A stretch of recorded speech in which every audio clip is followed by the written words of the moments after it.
Sí se ve la página. Ahí. Sí.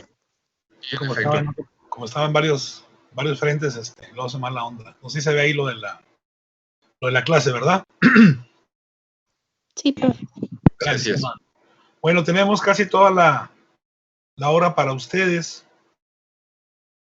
Como ya llegó la mayoría, voy a permitirme hacer nada más una rápida reflexión de lo que estuvimos comentando la sesión pasada, y que ya tiene que ver, fíjense bien, con lo que es el México independiente. Entonces, el camino va a ser largo, ¿sí? El México independiente, no hay por ahí una cronología así celosamente establecida, pero más o menos comprende justamente lo que está señalado ahí en la lectura de José Antonio Serrano y la doctora Zoraida Vázquez, que sería los primeros, por lo menos, los primeros 50 años posteriores a 1821, y que tiene que ver con toda una larga, profunda, desastrosa, crítica situación en la cual se va a ir definiendo lo que los historiadores del derecho o los sociólogos venidos a teóricos van a llamar la configuración del Estado-Nación. Esto ya casi no lo he escuchado mucho en el lenguaje de los historiadores actuales, pero ya por los años 80 era lo más novedoso, ¿verdad? Cuando se estableció el Estado-Nación.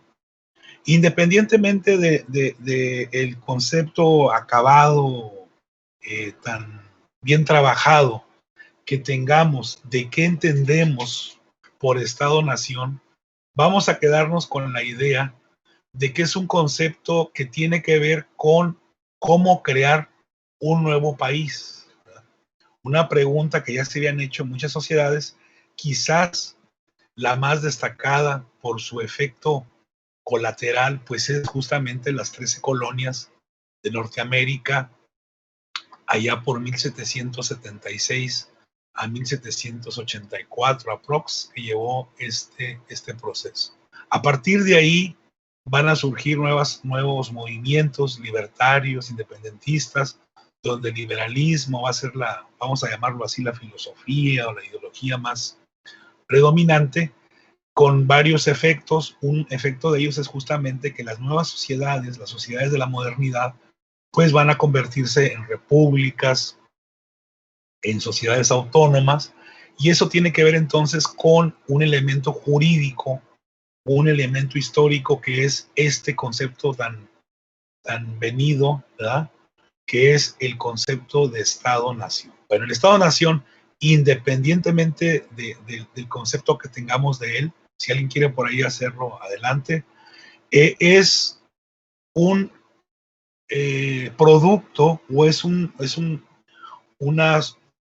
elemento social que va a llevar una incubación, ¿verdad? Su ADN se va a ir constituyendo en casi medio siglo, y que a la sociedad mexicana de entonces le va a costar mucha sangre. Va a haber una guerra civil, va a haber una guerra con el exterior, va a haber una invasión territorial, y va a haber una disminución grave, tanto por el sur como por el norte, del territorio de entonces. Todos tenemos una imagen del mapa del Imperio de Iturbide, que ha sido el mapa más amplio del México independiente, pero no se nos olvide el mapa de la Nueva España, del reino de la Nueva España. Acuérdense que era un mapa que abarcaba hasta las Filipinas, así nomás, ¿verdad? Entonces todo eso que alguien quiso convertirlo en un imperio, ¿verdad? ¿Quién sabe quién sería, no? Pensando un poco que así, parafraseando el imperio de Moctezuma y de todos los grupos, como le llaman ahora, la novedad, las naciones originales. Ese concepto no es mío, así que ni me pregunten qué quiere decir, porque la verdad se me hace muy artificial, pero bueno. ahorita me estoy yendo con la ola, ¿verdad? Para no entrar en debate. Vamos a ver entonces, volviendo al tema, a ver si no los confundí. Ver entonces el escenario en el cual se va a configurar el Estado-Nación. ¿El Estado-Nación tiene nombre y apellido? Sí tiene nombre y apellido. El Estado-Nación tiene imágenes fugaces, imágenes permanentes, sí las tiene, ¿verdad? Y lo vamos a ir viendo, sobre todo a partir ya de lo que es el gobierno de Juárez, ¿verdad? Que ya es la segunda mitad del siglo XIX, y lo vamos a ver más perfilado con Porfirio Díaz, en la época de Porfirio Díaz, esa treintena de años en los cuales se va a ir fraguando un país nuevo, con relaciones internacionales diferentes y con un perfil que más o menos es algo que nos queda hoy y que tiene que ver con muchos elementos que hoy compartimos. Estamos hablando de 1867, 68 a 1911, fíjense, ¿verdad? Ese sería el Estado-Nación más mejor acabado. Los otros, los anteriores a 1864, pues son ensayos, ¿verdad? El gran ensayo pues sería el que tiene que ver con 1857 y 1864, que por ahí va a tener ahí un trastoque con ese imperio de opereta, como le llama don Luis González y González, al segundo imperio, ¿no? del siglo XIX, o el tercer imperio, no sé, tal también el de Santana, ¿no? Si se le quiere considerar, el famoso imperio de Maximiliano de Habsburgo, ¿no?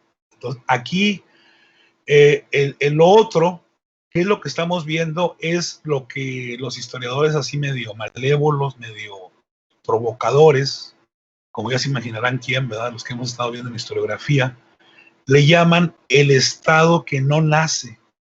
O sea, que hay la voluntad de que la sociedad tenga un nuevo Estado a partir de la Constitución. Y antes de la Constitución, acuérdense, la receta es un Congreso Nacional, pero que por diversas razones, por problemas internos y por factores externos, no va a poder llevarse a cabo o no va a poder consolidarse, sino que nada más tenemos, como dirían por ahí los gringos, ¿no? Una serie de flachazos, una serie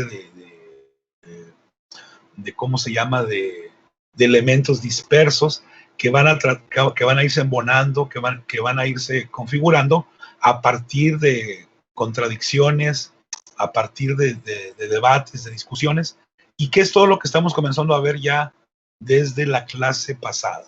Bueno, hasta ahí no sé si hay un comentario. Fui exageradamente abstracto, ¿verdad? Estoy consciente de ello, con el fin de que avancemos en esto, de cómo visualizar, cómo percibir este largo periodo de nuestra historia, que es ya ahora sí nuestra historia en el sentido semiótico, en el sentido nacionalista, ¿no? Ese ya es el México al cual ahora estamos adscritos por el momento. No sé qué pase ya después. Entonces, no sé, hasta ahí, si no hay un comentario, para entonces pasar al otro, que fue básicamente lo que comentamos, que la aventura de ser independientes se topó con el tema del reconocimiento internacional. Por ahí nada más un compañero hizo algunos comentarios, y una compañera nos dijo, nos terminó de explicar por qué era importante el reconocimiento internacional en términos ya de lo que es la política interna, en términos de lo que son ya las finanzas públicas. Lo explicó muy bien la compañera, por lo tanto no hay necesidad de que yo lo repita.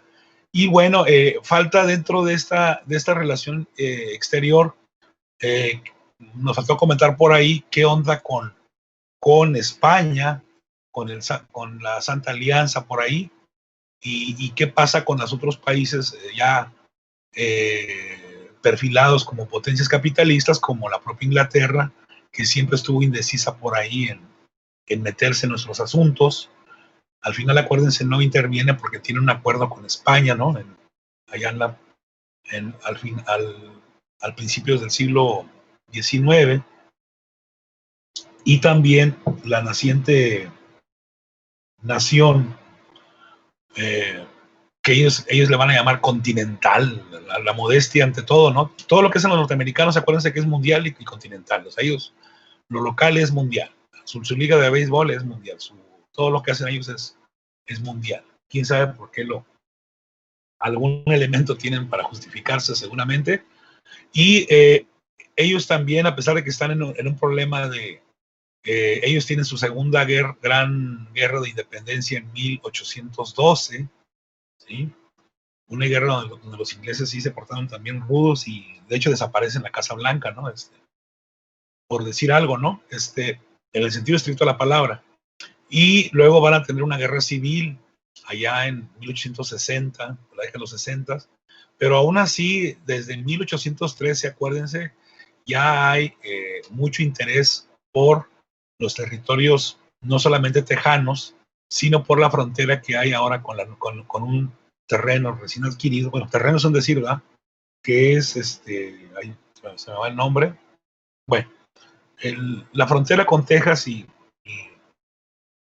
lo que hoy sería Arkansas, toda esa parte aleatoria a lo que hoy es el estado de Texas, ahí ya desde 1813 va a haber la idea de problemas fronterizos, vamos a llamarlo así, aunque están deshabitados. Luego después viene la aventura de 1830 con Texas, y pues ya todos sabemos cómo nos va a ir en esa aventura histórica. Entonces, volviendo a la lectura de Ortega, de Serrano y de Zoraida, vamos a ver entonces si alguien quiere comentar un poquito más de lo que es el reconocimiento internacional, que no fue dado de manera por igual, ni fue tampoco ofrecido bajo condiciones abiertas, sino que todo llevaba una especie de, ahorita hablamos, Arnoldo, todo llevaba una especie de negociación, de tú que me das a cambio, o sea,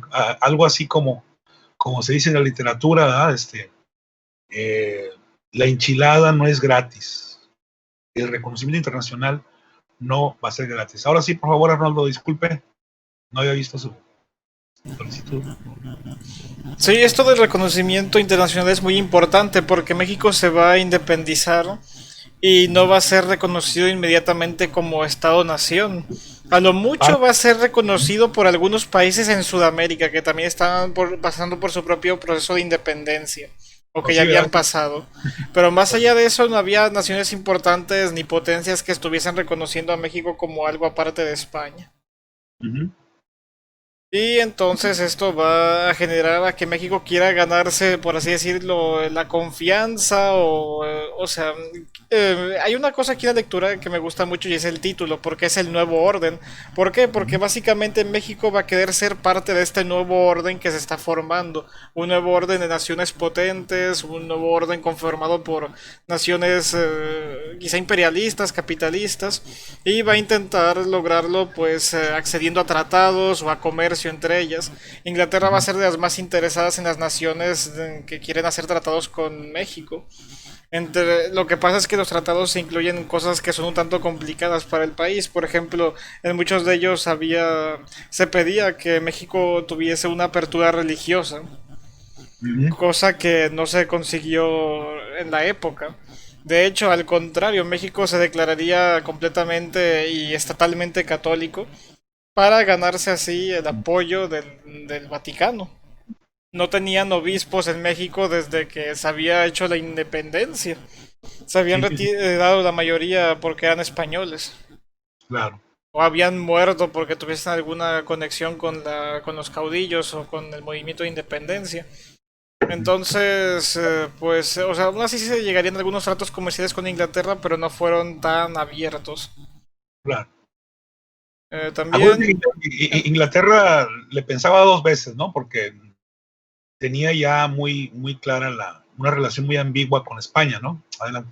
Sí, de hecho, o sea, si Inglaterra quería tener relaciones con el gobierno de México, era exclusivamente para poder ser más fuerte contra España, que aún estaban en competencia.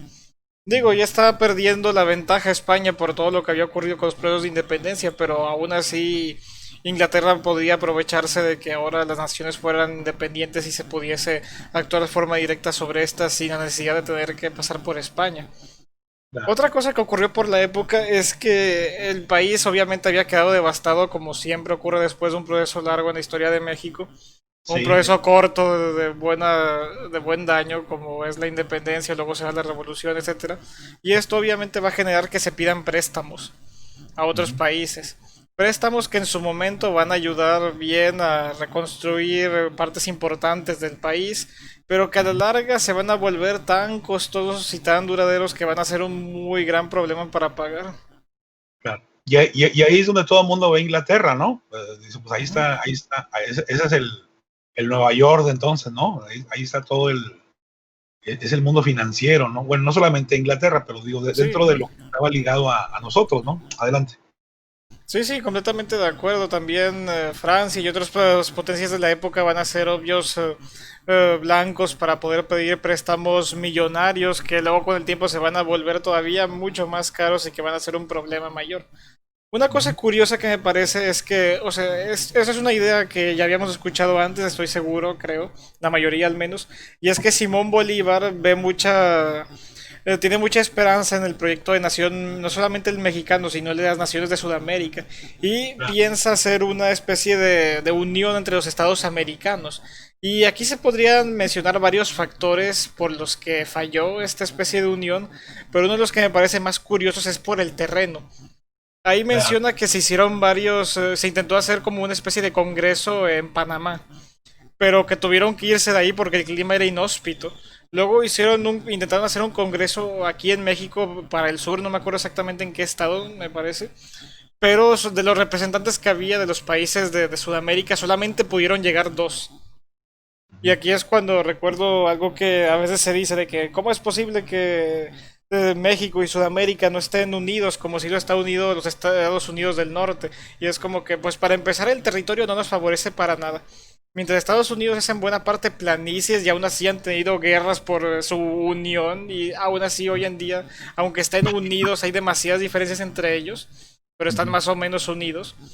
Aquí en América hay tantas dificultades para el tránsito de una zona a otra y especialmente en esta época donde lo mejor que hay para viajar son barcos o carretas, es muy difícil pensar en que haya una buena comunicación entre las naciones que hay ahí.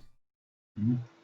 Fíjese, cuando comenzó hace ratito, no lo quise interrumpir, pero ya volvió a tocar otra vez el tema, no sé si yo creo que sí lo está haciendo de manera consciente, y es que se piense en un país que esté al nivel o en el concurso, dijo usted textualmente, concurso de las naciones. El video que vamos a ver, de alguna otra manera, trata de mostrarnos, no solamente, y hago mal en decirles porque ya les estoy ayudando para la tarea, ¿no? Pero bueno, lo voy a decir muy rápido para que no se les quede.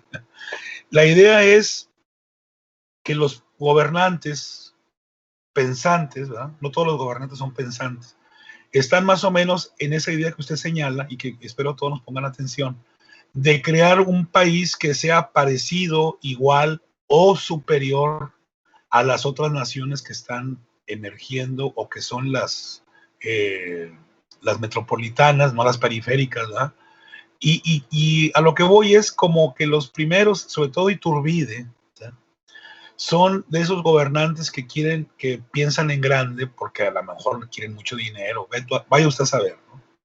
Lo que sí nos queda claro es que al plantear un imperio, al plantear un cierto tipo de sociedad, lo hace pensando en que se recobre la gloria, la historicidad del pasado, pensando que alguna vez en Mesoamérica, la mal llamada sociedad azteca, que es mexica, fue un gran imperio. Es decir, lo que tenemos que hacer ahora es ser una gran nación, por lo que dice usted también de Bolívar, ¿no? Vamos a olvidarnos tanto de Bolívar, porque ese acuérdense que estuvo a punto de venir, pero pues no llegó, con Francisco Javier Mina.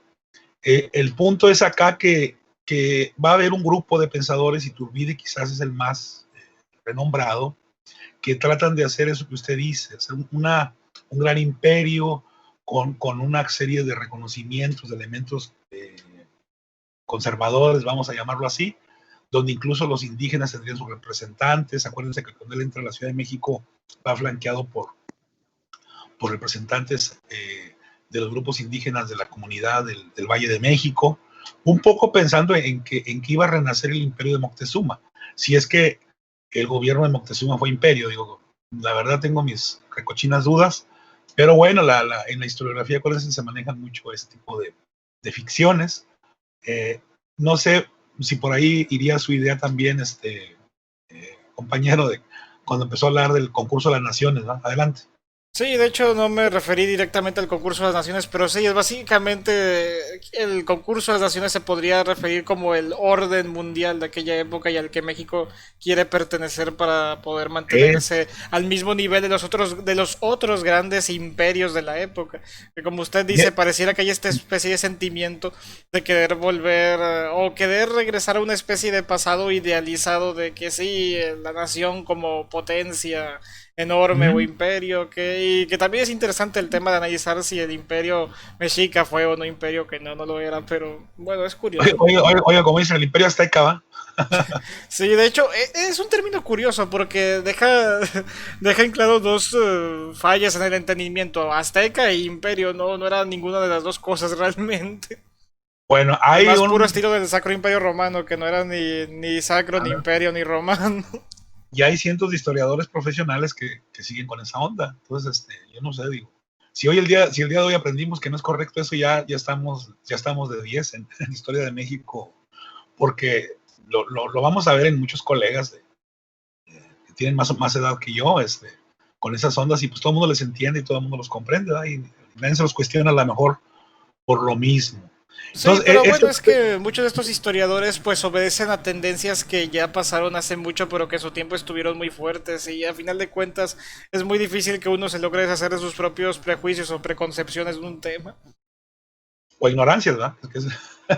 Bueno, sí, también, no, ignorancias. El prejuicio es correcto. Yo puedo ser muy prejuicioso de algo, pero no ignorar un proceso. Mire, incluso nos podemos ir más atrás, acuérdense que no es el padre Mier el que inventa eso, él nada más lo dice. La idea de que incluso desde el punto de vista judio-cristiano, nosotros somos iguales a los demás, al plantear que Santo Tomás anduvo por acá y que Quetzalcóatl tiene que ver con él, estamos reconociendo que siempre hemos sido un pueblo elegido. No sé si estoy de acuerdo. Fíjese cómo en el nacionalismo criollo ya hay elementos de que siempre para hacer suponer que la América o que los americanos son portadores de una gran cultura, de una gran civilización, y no solamente los judio-cristianos y los romanos y los griegos, ¿verdad? Adelante. Sí, bueno, pues creo que es lo principal que tenía para comentar. Muy bien.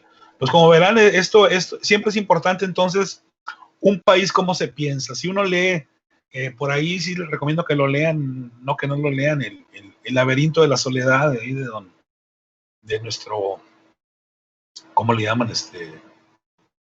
Nobel de literatura, Octavio Paz. Pues él nos tacha ahí de que somos un pueblo, aparte de sometido, prejuiciado y, ¿cómo se llama? Y con complejo de inferioridad, ¿verdad?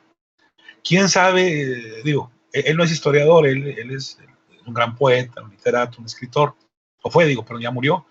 Pero acá sí es importante que consideremos que hay un grupo de gobernantes que quieren sentar las bases no para una gran nación, sino para un gran imperio, incluyendo una gran confederación, como se planteó en Norteamérica, aunque eso terminó siendo vencido por el concepto de federación, ¿verdad?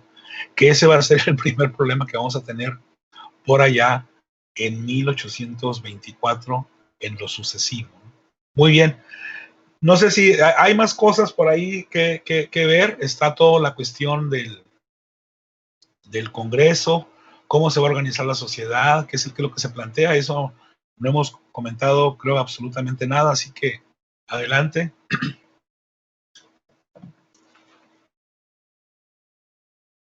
¿Qué pasa después del 2021? Que es cuando aparece ya la... Adelante. Bueno. algo que me parece muy curioso y que habla mucho de la idiosincrasia de esa época es, pues es obvio que Iturbide termina coronándose como emperador. Ujú. Y es lo que me hace tan curioso porque el Congreso, desde que nos vamos con Apatzinga y todos los que van siguiendo, son personas de una corte liberal. Sí. Y uno pensaría que observando la democracia americana, bueno, la democracia de Estados Unidos más bien, que todos admiraban y que muchos se inspiraron de ella, que pues iba a haber una forma de gobierno pues de república o una forma de gobierno donde haya una representación democrática, digamos así. Sí, sí, sí. Pero pues no, el gobierno se configura de tal forma que sea como España, o sea, un emperador, un rey y un congreso que pues se funcione o trate de igualar a como la Constitución de Cádiz, un congreso que limite al propio emperador o al propio rey. Entonces, por ahí empieza más que empieza, continúa la polémica, ¿no? Porque ya ustedes son historiadores formados, ¿verdad? Saben que todo esto que se está discutiendo se dijo antes del estallido de la independencia, ¿no? Entonces son temas que ya habían sido abordados, sustentados. Incluso acuérdense la doctora Gisela von Gobser ahí en el trabajo de los vales, nos dice que la independencia se pudo haber firmado, esto que estamos viendo ahorita, la consumación, se pudo haber firmado sin derramamiento de sangre, ¿verdad? No sé si se acuerdan de un pasaje que viene por ahí en este punto. Sí, entonces, esto que dice usted, Ricardo, es el inicio de una polémica que se va a dar en el seno del Congreso, del cual no hemos dicho cómo se plantea por ahí, y que va a llevar una discusión y que va a llevar entonces a un arreglo. No hemos hablado tampoco del arreglo, así que no sé qué más se pueda decir. Muy bien. Entonces tenemos ahí qué modelo de democracia, qué modelo de país, qué tipo de organización política vamos a emprender. Y eso sí se lo tienen que saber ya, para fines, no, olvídense del examen, para fines de su formación como historiadores, ¿no? de este periodo. Así que no sé qué más podamos abordar.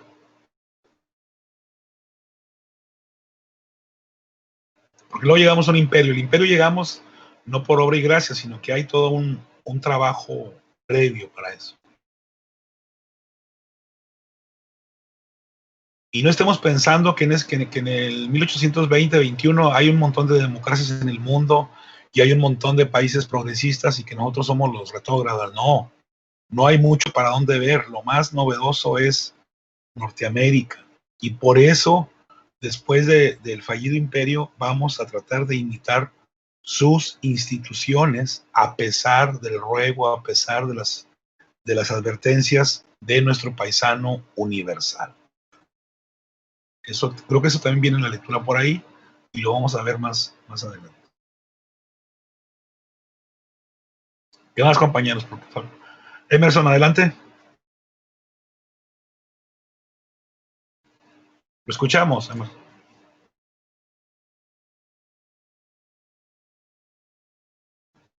Bueno.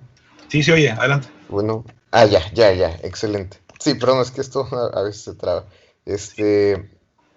Sí, bueno, todo esto que están comentando acá los compañeros, pues yo creo que está muy relacionado con algo que ya habíamos tratado un poco en otras sesiones, ¿no? En otros temas, cuando mencionábamos la, pues muy clara falta de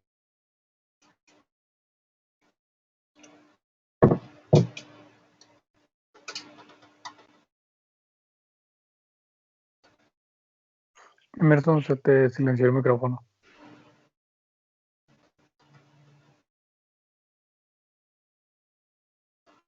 Adelante por ahí, Emerson, todavía no estamos algo desconectado por ahí.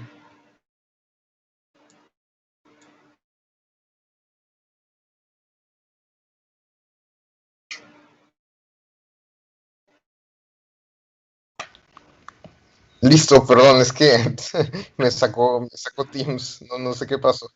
Así pasa, no se preocupe, adelante. Así que aprovechemos Sí. el tiempo. Sí, gracias.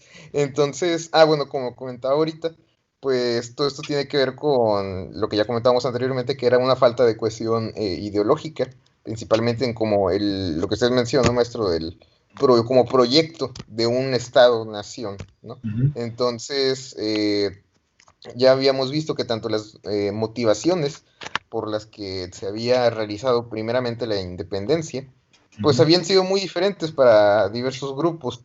Entonces ya desde ese momento podíamos como vislumbrar que pues, no iba a ser fácil lograr una unión que consolidara un poder político unificado. Ya que mencionamos por ahí el caso de Estados Unidos, es algo que llegamos a ver por ahí en otros semestres, fue que estos países, perdón, estas colonias, en este caso, pues lograron de cierta forma unificarse, generando una identidad propia por medio de los valores que éstas tenían, ¿no? Los valores que éstas tenían en común. Entonces digamos que eso fue lo que supieron explotar, al menos en el caso de Estados Unidos, ¿no? Los aspectos que tenían en común y con los que coincidían, y de esa forma pues sentirse identificados y pues, realizar políticas unificadoras, ¿no? Sí. Pero aquí en México, pues el caso era distinto.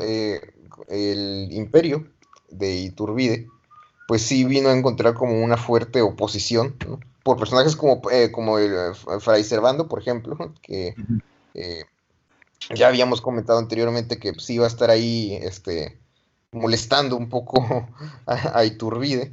Acuérdate que Entonces, él es incapaz, es una persona muy, muy buena onda. claro. Por eso, ¿verdad? Ok. Sí, entonces, digo, eso iba también obviamente a obstruir el camino que iba a tener Iturbide para gobernar de acuerdo a lo que él quería hacer, ¿no? Es un, Eh, es un cadillo nuestro querido Fray Fray Servando, Servando, ¿verdad?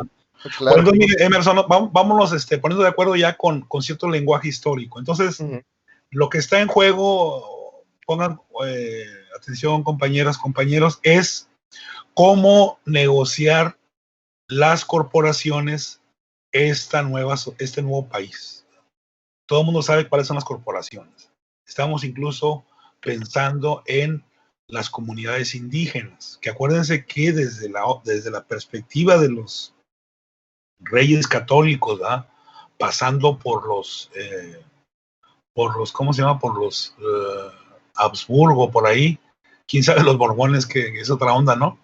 Siempre habían sido ciertos grupos con preferencias, con consideraciones, con reconocimientos de autonomía y de privilegios, si es que se le puede llamar así, ¿verdad? Además de los otros. Entonces, la tarea es ponerse de acuerdo las corporaciones a pesar de los intereses económicos que puedan tener encontrados o ¿cómo se llama? O enfrascados, pero esa sería la tarea sin adjetivo. Si le queremos poner adjetivo, entonces sería una tarea titánica de quien esté al frente del gobierno. Primero es eso, y luego después, a raíz de esa negociación, que es la palabra que se debe usar mucho en política y que no se utiliza. La política surgió para suplir la guerra. ¿Verdad? La guerra es a trancazos y la política es a negociación, ¿verdad? Tan fácil como eso. Estoy siendo muy primitivo en mis definiciones. De hecho, hasta hay gente que dice que la guerra es política por otros medios. ¿Verdad? Acá es la negociación con la carabina y la pistola a un lado, ¿verdad? Con la espada ya medio desenvainada. Adelante, Emerson, disculpe la interrupción, era un poco para ponernos de acuerdo entonces ya en eso. La negociación, insisto, de las corporaciones. Adelante. Sí, gracias. Digo, igual creo que es un aspecto muy, muy relevante. Pero, bueno, lo que iba comentando era que pues había como una cierta oposición ya que se iba desarrollando en los primeros años del imperio, tanto por personajes como Fray Servando, como por el mismo Congreso. Entonces, acuérdense que primero es el Congreso y la regencia. Creo que es cuando tiene poder Iturbide. Iturbide es poderoso cuando es regente. Cuando es emperador, pues es así como que muy, muy chusco, ¿no? Lo que ya con lo que usted dijo. Y el pobre hombre casi no sé por qué luego de repente me acuerdo de Fox cuando llegó al poder también, que no le dejaban hacer nada. Y aparte su inteligencia pues no era muy, muy dotada, ¿no? Como vamos a tener un presidente por ahí después de este.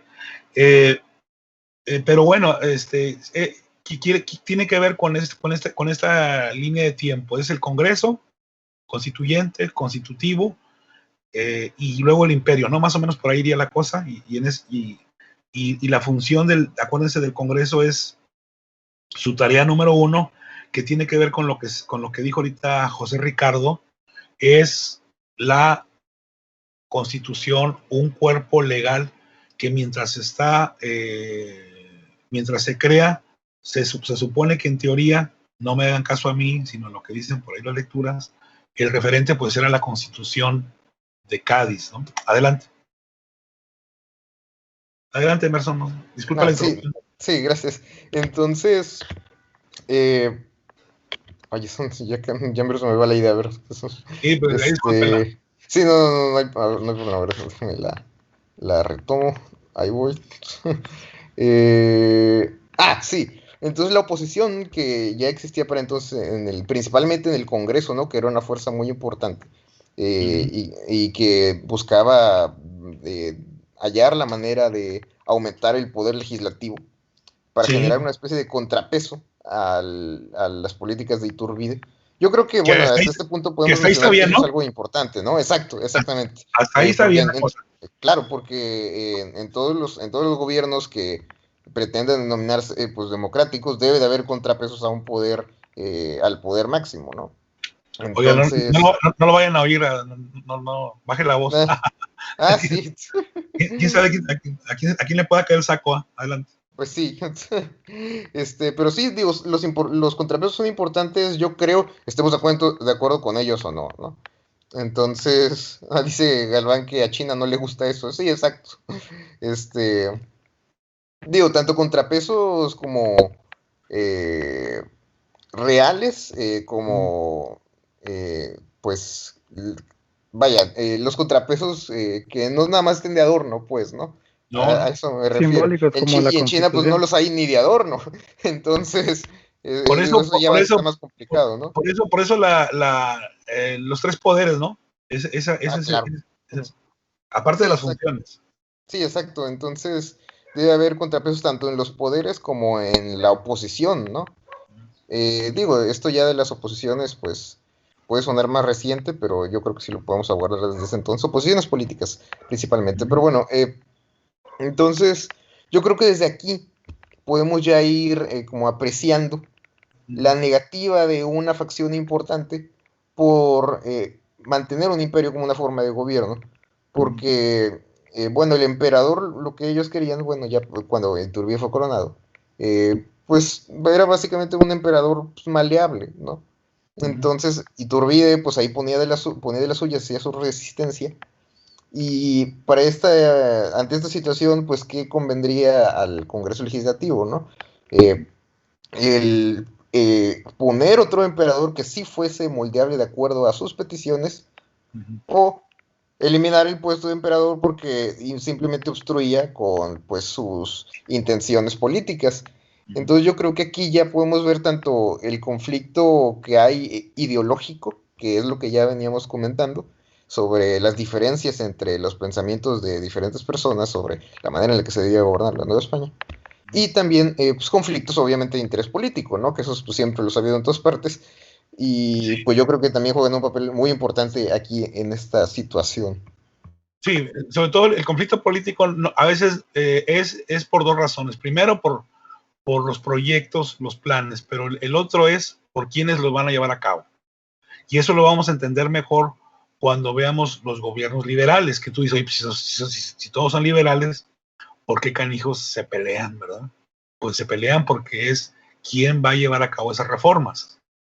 Ojo, entonces los conflictos no solamente son por ideas, por planteamientos, sino por quién va a ejecutar esa política, como le llaman ahora las políticas públicas, en un escenario determinado. Entonces, tenemos acá enfrascados entonces a las corporaciones, en primer lugar, por si va a ser México debe constituirse en una monarquía constitucional o un gobierno republicano. ¿Es correcto la dicotomía o es correcta la idea o estamos mal apreciando el fenómeno histórico? No sé. Está bien, está muy bien. Bueno, las corporaciones ya sabemos quiénes son, ¿verdad? Ya ahí sí que sería falta de respeto estarles diciendo quiénes son, porque ya todo el mundo sabe, y si no, por ahí platíquense en el chat.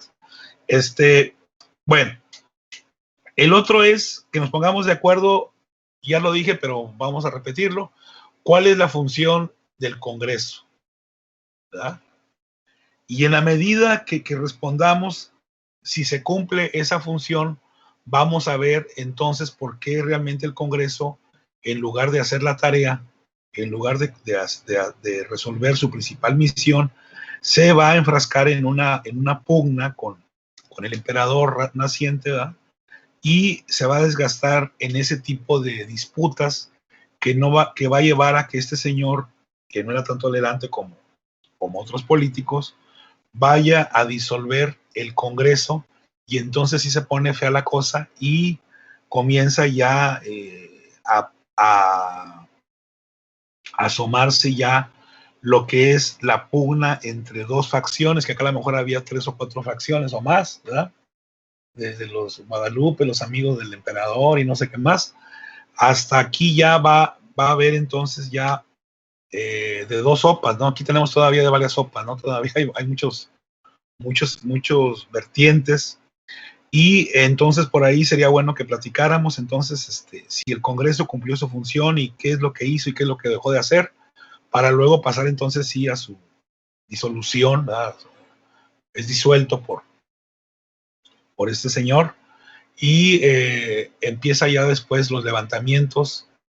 Y aquí aparece, fíjense bien, otro ingrediente que es sustancial y que lo estamos viendo ahora con nuestro gobernador actual, el papel de las provincias. Las provincias habían estado tranquilas, acuérdense, hasta que los Borbones por ahí le movieron tantito, luego las quisieron enfriar, y ahora aparecen otra vez los poderes regionales, que era algo que no estaba muy previsto en la madeja o en el ¿cómo le podríamos llamar? En las negociaciones, ¿verdad?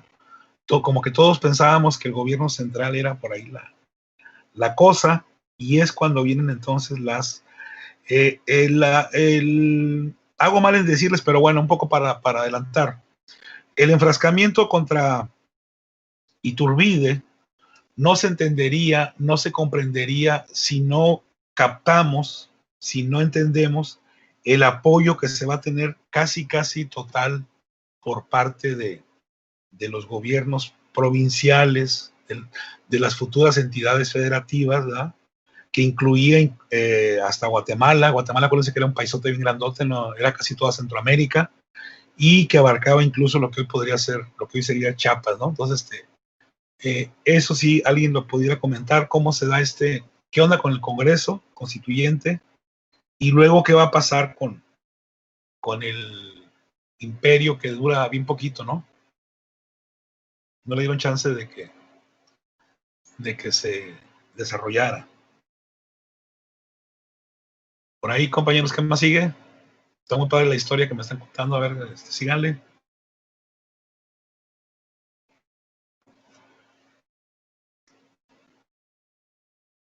Porque eso lo vamos a ver por ahí en el examen. ¿Qué onda con el Congreso? ¿Qué hace? ¿Qué deja de hacer? ¿Qué no hace? Más adelantito aparece la figura bonita de Antonio López de Santana. Adelante, Emerson. Sí, pues es precisamente Santana por ahí uno de los impulsores de pues, el famoso ahí plan de Casamata, ¿no? Uh-huh. Para pues, proponer un nuevo Congreso Constituyente, ¿no? Y obviamente, pues, de cierta forma, eliminar a Iturbide aquí del ámbito político. Y esto pues es a fin de cuentas una de las razones, si no es que la razón, por las que Iturbide es ya finalmente como eliminado, cancelado, funado. Entonces, ese pues también es un aspecto ahí importante, ¿no? Porque vemos que ya empieza a haber, pues no quisiera decir que pues, fue un golpe de Estado, ¿no? No creo que lo haya sido, pero empieza como a haber ya sublevaciones, o no sublevaciones, sino como inconformidades o desacuerdos y remociones de cargos públicos importantes, de jefes de Estado, en México, ¿no? Y estamos hablando de que pues, eran los primeros años. Entonces, si ya desde los primeros años de México independiente ya empieza a haber conflictos de este tipo, pues digo, yo creo que sí podríamos esperar que eso se repitiera constantemente, debido precisamente a esa falta de unidad que ya habíamos comentado. Entonces, indudablemente eso es algo que pasó muchas veces, ¿no? No de la misma forma, pero sí, muy parecido, ¿no? Bueno, eso de la unidad, acuérdense que Iturbide lo quiso dar, ¿no? Digo, por él no quedó, pero era una unidad que no le gustaba a una parte de las corporaciones, ¿no? Entonces, sí, exactamente. Entonces, si esta unidad no le gustaba a todos, pues entonces no era muy unida, ¿no? Entonces, pues sí, yo creo que ya desde ahí podemos ver también algo que se va a repetir muy a posteriori, que va a ser esto de las sublevaciones, los cambios de poder muy constantes, ¿no? Que ya vimos que en México independiente, sobre todo después de la segunda mitad del siglo XIX, pues iba a haber casi un presidente por semana, ¿no? Entonces, un nuevo presidente cada semana. Entonces eso iba pues a generar muchos conflictos, pero ya yo creo que ya desde aquí podemos ir apreciando ese aspecto. Yo creo que a partir de este periodo posterior al 24, 23-24, comienza ya la larga lista de generales, ¿no? Los generalazos, que van a comenzar a hacer arengas, levantamientos, sofocaciones por ahí, y que va a desgastar fuertemente al país, y que justamente pues están en los escenarios más importantes, así como Morelos y su generación estuvo en Guerrero. Ahora el escenario es Veracruz, ¿verdad? Recuérdense que ahí mismo estuvo Carranza y han estado muchos líderes, porque ahí está el negocio, ¿verdad? Veracruz, ahí está el recurso, ahí está la aduana, ahí está lo que fluye el metálico, y ahí está la puerta al mundo, ¿verdad? Entonces, muy bien. Adelante, Miguel Ángel, disculpe. De hecho, Santana es veracruzano, es de nada más y nada menos. Jalapa, antes Zapopan, creo, no estoy seguro. Y bueno, ya que andamos por ahí, de hecho también Tampico, originalmente se llamaba Tampico del Generalísimo Santana, porque ahí fue también donde defendió del intento de reconquista española, pero lo que le quería comentar, profe, era que de hecho me parecía también un tanto curioso e irónico que sea Santana quien hace lo de el plan de Casamata por varias similitudes que tenía. Sí, es hasta de risa, ¿no? Digo, lo que hace, lo que dice y lo que hace, ¿verdad? Adelante. Pues, más que por su como espectro de ideología política, que final de cuentas también quería ser como un emperador y se daba sus títulos nobiliarios de la Serenísima Alteza, me hablo de las similitudes de que los dos eran grandes militares, fueron buenos estrategas, la historia les trató mal a ambos, no los ha acabado de reivindicar, y sobre todo el hecho de que ambos obtenían como buena parte de la aprobación ciudadana y la legitimidad, pues a raíz de esto de ser militares y de haber obtenido estas victorias en campo de batalla. Sí, porque de hecho creo sí, que con Santana pasa algo muy similar a lo que pasó con Napoleón Bonaparte cuando fue exiliado a esta isla perdida ahí del Mediterráneo, creo, y de la nada un día decide regresar, y conforme va caminando por las calles, empieza a hablarles a la gente, y las personas, los habitantes comunes, lo siguen viendo como su verdadero emperador y se empiezan a sumar a sus filas. A Santana también varias veces que lo sacaron de la presidencia y volvía, la gente lo seguía aceptando y recibiendo con las manos abiertas. De hecho, dicen que seguramente era lo mismo que iba a pasar con Iturbide, pero que como no lo vieron de lejos, le acabaron disparando. No, incluso Santana lo iban a buscar, ¿eh? No solamente la pasaba por la calle y le aplaudían, sino que las élites iban a buscarlo. Ahí luego cuando en historiografía pónganle atención cuando veamos a Lucas Alamán, porque ahí está parte de las respuestas de lo que usted comenta, para que vean cómo los historiadores también han jugado un papel a veces no muy lúcido, no muy de presumir, pero bueno, yo creo que si Santana lo hubieran matado en este inter, habría un municipio en cada estado que se llamara Santana, pero como pasó lo que pasó después, fue arduamente denostado, ¿no? Aunque acuérdense que no lo fusilamos ni lo matamos, al contrario, se murió de edad, que es lo que siempre va a lamentar y siempre les va a gritar Benito Juárez a sus militares de que por qué no se lo echaron, ¿verdad? A Santana. Y nada más recuerden a quién está dedicado el himno nacional, el Maciosare. Acuérdense a quién está dedicado, por ahí si alguien sabe, para que vean lo que ha sido López de Santana en nuestra sociedad, ¿verdad? Un tipo que además se han inventado cosas que no vienen al caso, un tipo que no estuvo ni 5 años y medio en el poder, dividido en 11 ocasiones, realmente cuando se era del dictador, dice, bueno, fue más dictador Iturbide, ¿no? De pronto tuvo casi 2 años, ¿no? Pero bueno, les digo, la ignorancia siempre es la pionera en hacer que hablemos cosas que no tienen mucho sentido, pero todo un personaje Santana, y que yo a Santana lo veo como un espejo. Cada crítica que le hago a Santana es una autocrítica a mí, en lo personal, y a mi sociedad, a mi pasado, porque creo que él encarna todas esas contradicciones, tipo que fue republicano, fue monárquico, fue masón, fue apostólico y romano, y nada más le faltó ser Hare Krishna, ¿no? Algo así, para haber tenido todas las etiquetas de su época. Adelante por ahí, ya estamos en el cierre.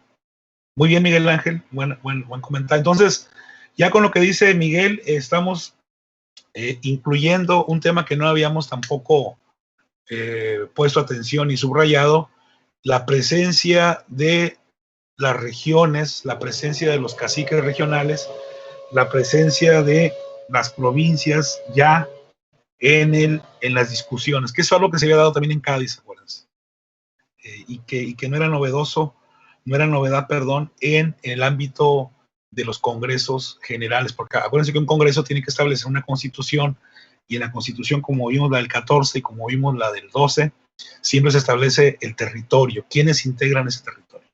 Y es ahí donde van a venir las segundas negociaciones, hacia el centro con las corporaciones, hacia el exterior fuera del centro del país con las regiones. Obviamente las que tienen mayor riqueza, como es Jalisco, que era Guadalajara en aquel tiempo, y Guerrero, Acapulco básicamente, los San Blas por allá más adelante, y Veracruz, ¿verdad? Un poco Zacatecas, San Luis, Guanajuato, la Ciudad de México, y no sé en qué número dejaríamos al nuevo Reino de León, ¿verdad? Ese se va a esperar hasta 1890 para ser el papá de los pollitos, ¿verdad? Pero ahorita todavía somos una provincia bien tranquila, ¿no?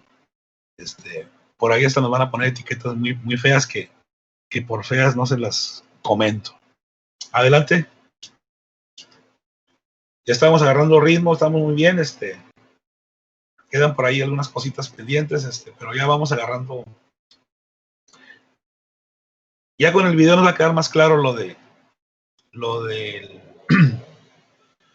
imperio de Iturbide.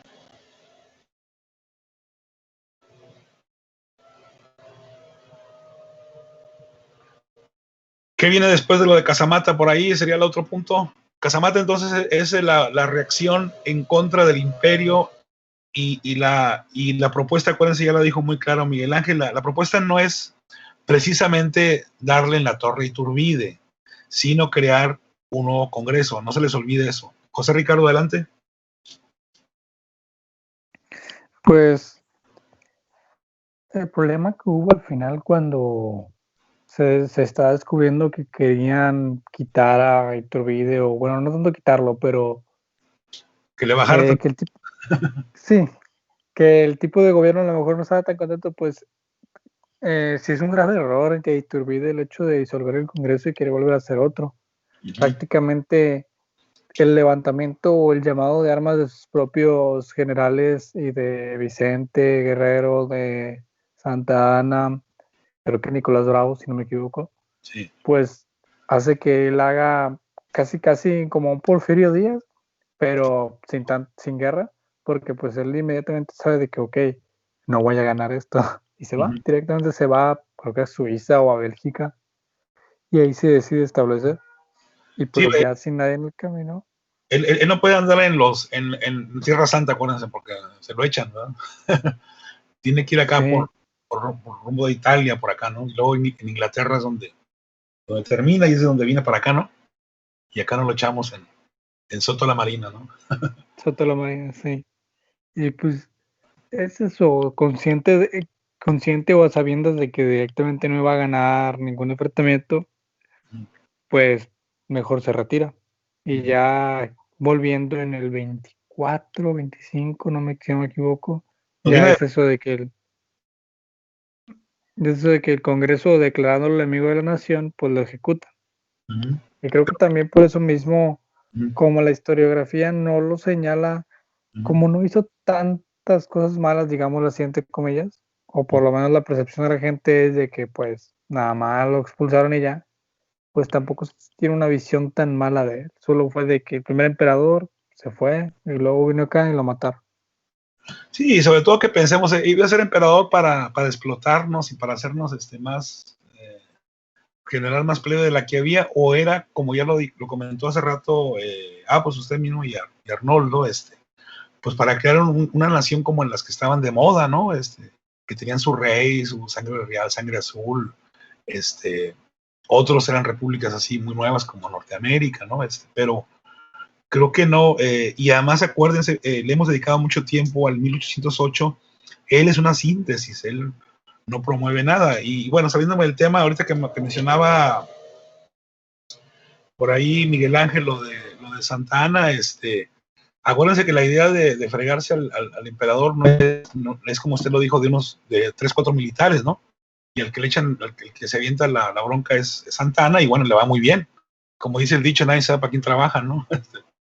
Y realmente ya hacia el interior de la misma corporación del ejército, hay la idea de que el imperio no tiene mucho futuro, no tiene mucha proyección por toda la oposición que se está generando en los ayuntamientos, pero sobre todo en la Ciudad de México, con el Congreso que no termina de florecer ni de rendir frutos, ¿no? ¿Algo más, Miguel? Ricardo, ¿algo más? No, pues respecto al exemperador, ya no mucho. Más allá de que pues su muerte en realidad no alivió nada, su ejecución no alivió ninguna cosa. Llegó con problemas y aún después muerto los problemas siguieron. Claro. O sea, no era tanto el problema, era más de fondo, ¿no? El problema va a aparecer cuando el Congreso determine que, bueno, la Constitución, va a haber una Constitución, acuérdense, la del 24, y se va a establecer por ahí qué modelo de gobierno vamos a asumir ya después del imperio de Iturbide. Muy bien. Pues si quieren vamos a quedarnos en el fin del imperio de Iturbide. Vamos a platicar después de por ahí la tarea que vamos a ver.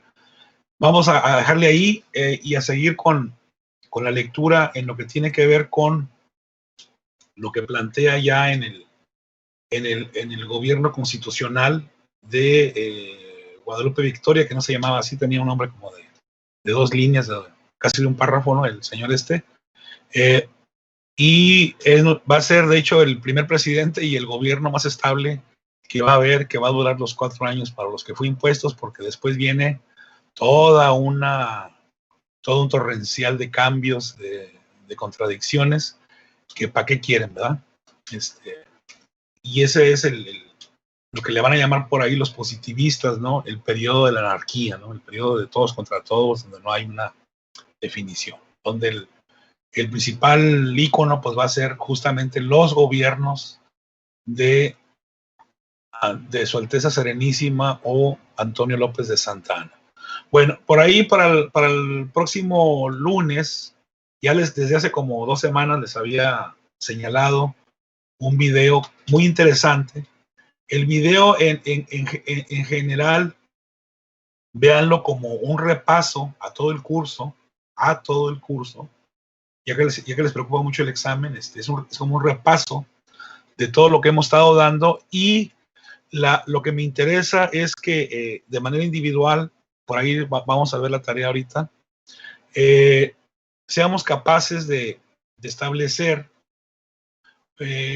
varias cosas, entre otras, sobre todo, ya ahorita dijimos algunos puntos, de qué manera el proyecto de Iturbide sintetiza la mayor parte de lo que se vertió desde 1808.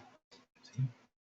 La autora lo dice, dice muchas cosas, no van a poner todo lo que... No es un resumen de lo que dijo la señora, porque necesitaríamos como unas 20 cuartillas mínimo, ¿no? Es eso. Luego, ¿cuáles serían los principales elementos, características de este imperio fallido, de este primer imperio mexicano, segundo imperio, no sé cuántos tengamos, digo, porque como historiadores inventamos imperios donde quiera, ¿no? Entonces, a lo mejor el primer imperio fue el del hombre de Tepexpan, ¿verdad? Digo, no, a como somos, digo, quién sabe. El imperio mexicano, ¿verdad? Luego tenemos que ustedes entiendan o perciban hasta qué punto, hasta qué grado la historiadora hace una defensa o le baja rayitas, como dicen, ¿verdad?, a la denostación de nuestro personaje tan arduamente atacado.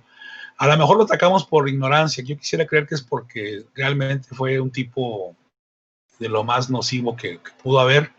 A que lo ataquemos por ignorancia, yo creo que ahí sí dejaríamos mucho que desear como historiadores, porque recuerden lo que puede pasar el próximo año, que es el 2021, sería el bicentenario de la consumación, y ha habido, lo dice la señora por ahí, no sé si alguien ya vio el video, celebraciones donde se habla de la consumación sin Iturbide. Pues faltaba menos, ¿no? ¿A poco la historia no se puede explicar sin personajes? Pues sí.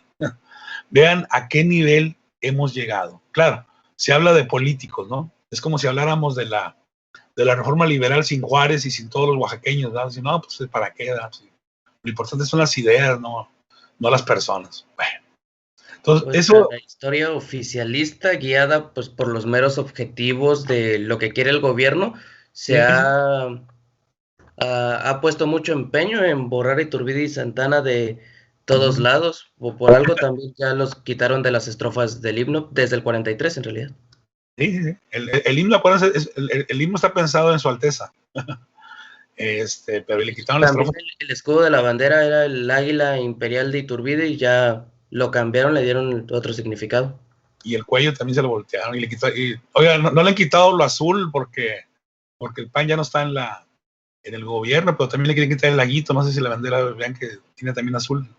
Allá por el 2010 querían quitarse. No, ¿para qué? Pues era propaganda del PAN. Recordemos cuáles son los colores de la insurgencia: el blanco y el azul. El tricolor se lo pusieron ya como dice Miguel Ángel, los que se apropiaron del poder, del Estado, de la cultura y de la difusión histórica. Entonces, no se vayan con la finta por ahí de los colores que como usted dice, con toda certeza, hasta el himno ha sido mutilado.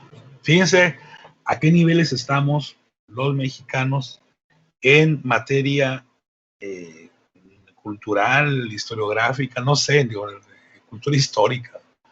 Es interesante, ¿no? No nos estamos saliendo del tema, pero la historia sirve para eso. O sea, estamos viendo cosas del 2021 a partir de lo que pasó justamente hace 200 años, ¿no? ¿Algo más, Miguel Ángel? Pues de hecho, ya que estoy acá también mencionando otra vez lo del himno, lo que usted mencionaba sobre el liberalismo y la idea de la libertad aparece también en la estrofa de Santana, que versa del guerrero inmortal de Zempoala, te defiende la espada terrible y sostenga su brazo invencible, tu sagrado pendón tricolor, él será del feliz mexicano, en la paz y en la guerra el caudillo. No, pues sí, hemos tenido héroes muy... El problema ahí es la comprensión. Yo les digo, les compro lo de Iturbide, les compro lo de Maximiliano, pero el caso de Santana es un espejo, aguas, porque siempre la derrota con Estados Unidos, pues se la echamos a él, ¿no? Digo, pues, algún menso tiene que cargar con todo, ¿no? Cuando realmente ya desde el padre Mier estamos viendo el anticipo y la advertencia y el warning, ¿va? Y pues no hacemos caso y seguimos. Al final, otros pagan los errores, ¿no? Así como el error de diciembre y así como le queremos echar la culpa ahora a un par de señores por todo lo que pasó en el 2010 hasta la actualidad. Es un poco parte de la cultura, no digo mundial, pero sí por lo menos de la cultura mexicana por ahí, esto de ¿cómo se llama? De privatizar o personalizar los males, ¿no? Somos muy dados a echarle siempre la culpa a alguien para es que es más fácil decir un nombre que explicar todas las causas. Pero ahí ustedes como historiadores pues tienen esa responsabilidad moral, ética y profesional, ¿no? De cuando sean profesores o cuando estén al frente de un público, cuando escriban, cuando X, ¿no? La difusión en general, pues sean capaces de manejar con toda soltura, con toda frialdad, asuntos que nos ha sumido como un pueblo ignorante, por lo menos en materia histórica, ¿no? Sí, yo creo que ahí sí hemos sido. A lo mejor en su momento no había que decirlo, dirán por ahí los historiadores oficiales, ¿no? Pero quién sabe si la sociedad es capaz de comprender eso y más, ¿no? Si es que les gusta la historia. Partimos de la idea de que a la gente no le gusta la historia, ¿eh? Quién sabe, habría que ir investigando más adelante en la materia esta de difusión, donde se hacen ese tipo de análisis más, o en producción editorial, donde estamos también trabajando sobre lo que lee la gente y lo que no lee la gente. Muy bien, pues se nos ha ido el tiempo. Vamos a dejarle entonces en Iturbide y qué viene después del fallido imperio. Ahí nos quedamos para que no digan que ya terminamos la lectura. Y les encargo entonces que vean el video. Estas son las indicaciones. Vamos a darle una leidita si hay alguna pregunta con toda confianza, y si no, ya para irle cortando. ¿Alguna duda por ahí? ¿Alguien ya lo vio o ya lo comenzó a ver? La liga y el comentario también viene en la página de Facebook, ¿eh? Ahí viene una foto de la doctora. Acuérdense que ella es de las primeras historiadoras en ir a los archivos ingleses y norteamericanos, sobre todo ingleses, y ver el fenómeno desde allá, porque el fenómeno siempre se había visto desde España, desde quizá Francia, quizá desde México, pero pocas veces se había visto desde donde estaba realmente el nudo gordiano, vamos a decirlo así, los amarres, ¿verdad? Que era Inglaterra, ¿no? Siempre estábamos con la idea de que Estados Unidos todavía no era potencia. No sé si hay alguna duda sobre las preguntas. Es un ensayo libre de 3 cuartillas, 75 líneas, no más. Nada más pongan su nombre, matrícula y ya, y denle corrido al escrito, me lo mandan por la plataforma y comentamos algunas cosas el próximo lunes. ¿Sí? Un video, la verdad, muy interesante. Yo no sé si después del video ya vamos a usar el Imperio Azteca, los incas, toda una serie de lenguaje que a veces el Imperio Español, el país de España, no sé, híjole, toda una serie de cosas que luego las decimos pues porque por cuestiones semánticas, ¿no? Pero no por cuestiones estrictamente históricas. Entonces les encargo un video que vamos a aprender mucho. Está larguito, pero ni se siente. Prácticamente la segunda hora es la que le dedica al tema, porque hace una especie de resumen desde las conspiraciones, ¿verdad? Y la verdad vale la pena leerlo, escucharlo. En la imagen va a aparecer ahí que la señora está haciendo referencias a unas filminas que se están proyectando a su mano derecha, pero pues no las pasan, pero digo, no hace falta, con lo que dice es más que suficiente y sobra, así que que no sea un pretexto que no se ven las filminas o las diapositivas para entender lo que la señora está diciendo. Una historiadora que además, como Carlos María de Bustamante, es muy buena para el rollo, echa muy buen discurso y la verdad nos mantiene entretenidos los 120 minutos que más o menos dura el video. Si no hay dudas, entonces ahí le dejamos. Les agradezco su participación. Arnoldo, José Ricardo, Emerson, Miguel Ángel. Esperamos la próxima se sumen más, para que no quede esto así medio concentrado en unos cuantos, el centralismo, como diríamos, en el siglo XIX. Bueno, pues muchas gracias por su participación, su asistencia. Como verán, hoy tocamos temas novedosos, ya estamos dejando atrás otros aspectos. Entonces, le seguimos la próxima clase con lo que viene después del imperio de Iturbide. Muchas gracias, cuídense mucho y nos vemos la próxima. Gracias, maestro, hasta luego. Hasta luego. Cuídense. Hasta luego, maestro. Buen provecho de desayuno. Gracias, qué amables. Adiós.